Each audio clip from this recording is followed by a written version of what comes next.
বন্ধুরা, সবথেকে বড় নখ বা দাড়ি রাখার জন্য থেকে শুরু করে সবথেকে বেশি সংখ্যক চামচ গায়ের মধ্যে বেশি সময় ঝুলিয়ে রাখা পর্যন্ত এরকম অনেক অদ্ভুত বিশ্ব রেকর্ডের কথা আমরা প্রায়ই শুনি। কিন্তু আজ আমরা জানব এমন এক ব্যক্তির কথা যে এক অবাককর কাণ্ডের জন্য ওয়ার্ল্ড রেকর্ড করেছেন। নমস্কার বন্ধুরা, আবার আপনাদের স্বাগত জানাই ইউটোপিডিয়ায়। চার্লস অসবর্ন এই ব্যক্তি সবথেকে লম্বা সময় ধরে হেঁচকি তোলার জন্য গিনেস বিশ্ব রেকর্ড করেছেন। হ্যাঁ বন্ধুরা, আমাদের হেঁচকি উঠলে আমাদের জন্য সেটা কি অস্বস্তিকর জিনিস। আমরা তখন অত্যাধিক জল থেকে শুরু করে চিনি সবকিছু খেয়ে হেঁচকিকে বন্ধ করার চেষ্টা করি।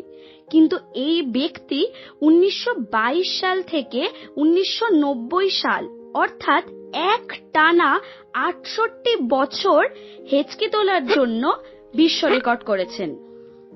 চার্লসের নিজের বক্তব্য অনুযায়ী তিনি তার মাংসের দোকানে প্রায় 160 কেজির এক শূকরকে কাটার জন্য ঝোলানোর চেষ্টা করছিলেন এবং হঠাৎই তিনি মাটিতে পড়ে যান। তারপর তার কিছু মনে নেই। পরে জ্ঞান আসার পর তাকে ডাক্তাররা জানান যে তার ব্রেনের একটি ছোট্ট পিনের সাইজের রক্তনালী ফেটে গেছে। পরবর্তীকালে যে ডাক্তার ওনার চিকিৎসা করেছিলেন সেই ডক্টর টেরেন্স অ্যান্থনি জানিয়েছেন সেই রক্তনালী ফেটে যাওয়ার কারণে তার ব্রেনের এমন এক জায়গা নষ্ট হয়ে গেছে যা মানুষের হেঁচকির প্রবণতাকে কন্ট্রোল করে। প্রথম দিকে ওনার মিনিটে 40 বার হেঁচকি উঠত, পরে সেটি কমে দাঁড়ায় মিনিটে 20 বার। তারপর হঠাৎই রহস্যজনকভাবে তার মৃত্যুর ঠিক 1 বছর আগে তার হেঁচকি বন্ধ হয়ে যায়।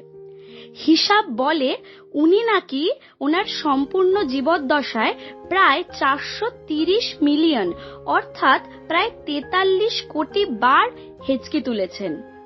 তো বন্ধুরা, এরকম এক অবাককর বিশ্ব রেকর্ড সম্পর্কে জেনে তোমাদের কেমন লাগলো সেটা কমেন্টসে জানিও।